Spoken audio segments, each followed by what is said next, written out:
Hello, good morning. How are you doing? Today I want to talk about something interesting. And probably you must have had this experience. Many of us are online shoppers. So, have you ever gone to buy something online? You saw the price on the item, you put it in a cart and said, okay, later on I'm going to pay for this. But then when you returned, you realize that the price has changed. How did that make you feel? Well, how did it make you feel? How did it make you feel, man? All right, so there's a name that is called. It is called dynamic pricing.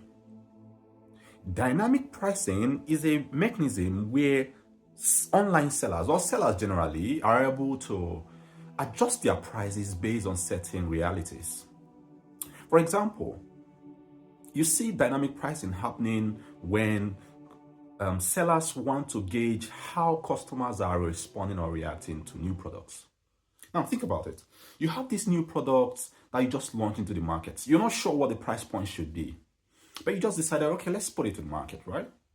Now, when you put it to the market, you start gauging, am I making sales? Are sales going as I planned? Or do I need to make some changes? Now, you need to realize, what are the reviews saying? Are the products really good? If the products are good, then that's cool. Now, if the products are good, but you're having very low volume, you need to ask yourself, so why am I having low volume sales? At that point, you can actually do some reassessment and say, okay, this is why maybe my price is very high. Now, dynamic pricing means that you're able to set your price or adjust your price on a real-time basis such that it can capture such sentiments. Now, you see dynamic pricing playing its role probably when sellers use certain metrics to adjust these prices. For example, they may say, okay, at certain times in the day or certain times in the week, I want the price of certain products to go up, right? For example, they know that customers are going to buy certain products maybe on Saturday or on Sunday weekends, right? So they are going to have higher volume. So there is a chance that they are going to raise their prices on such days. And then you can also see that probably customers, when they start seeing, oh, we're having traction, we're having more sales, they'll say, okay, yeah, I used to sell one item for maybe 1.2 pounds. Let's get it to 1.5 pounds because we're seeing that the volume, so price is not a problem. And then you also see scenarios where maybe certain, high-tech sellers are able to benchmark their price against what their competitors are doing. They may say, okay, now I set my price at £10. I'll continue to monitor what other sellers or other producers are doing. And then whenever I see that they've raised their prices, I'm going to raise mine.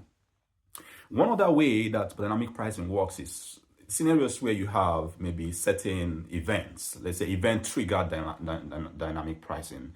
In such scenarios, you're like, well, something has just happened. Maybe there is major incident in one part of the country or in one part of the world, and you know that it could either increase or decrease the volume of sales you're having, and because of that you just adjust price. Now remember, these are done on real-time basis, so it means you need to have some level of AI or technology to drive this.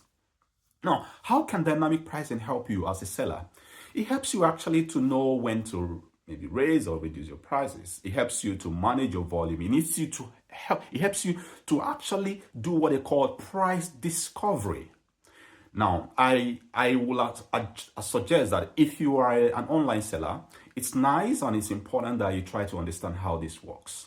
And if you do, that can help you to maximize your revenue. And of course, it will increase your profitability. That's my word for you today. I hope you enjoyed it. Cheers. Bye.